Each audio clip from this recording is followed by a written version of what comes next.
Orang Israel tidak punya negara, betul? Berserak di atas muka bumi dari mulai ujung sampai ke tepi, tak ada negaranya.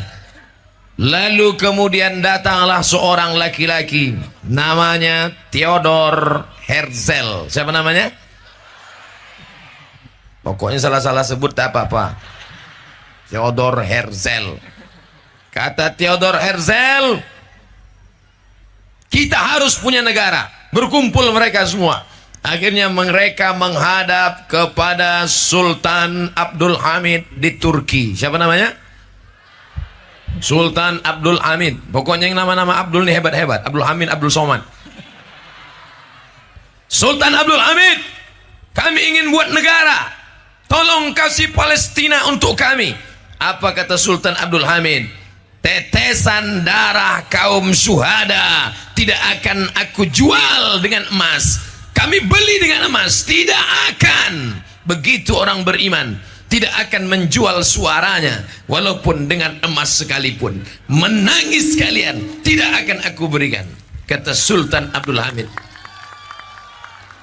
Sampai akhirnya tahun 1924 hancurlah Turki, digulingkan, naik seorang presiden baru bernama Mustafa Kemal Atatürk. Siapa namanya? Mustafa Kemal Atatürk. Dihancurkannya, habis penguasa yang cinta kepada Masjid Al-Aqsa, digulingkannya.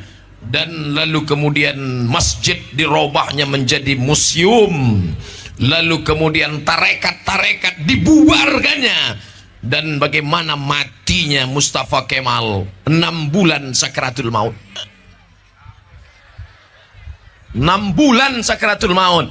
Ditanam di dalam tanah, melompat jenazahnya ke atas, dimasukkan ke dalam tanah, naik jenazahnya ke atas. Mustafa Kemal Atatürk kuburnya di atas tanah, bukan di dalam tanah. Jadi siapa yang mau merubah-rubah ajaran Allah, yang ingin memainkan Masjidil Aqsa, siap-siap sakratul maut 6 bulan dan jenazah tak diterima tanah. Tapi malang tak dapat ditolak, untung tak dapat diraih. Ternyata setelah pemerintahan Islam tumbang, tidak lagi ada seorang khalifah yang melindungi Palestina.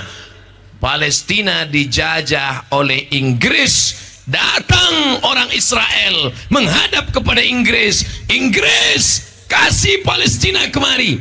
Tahun 1946. Kapan Indonesia merdeka? 1945, 1946.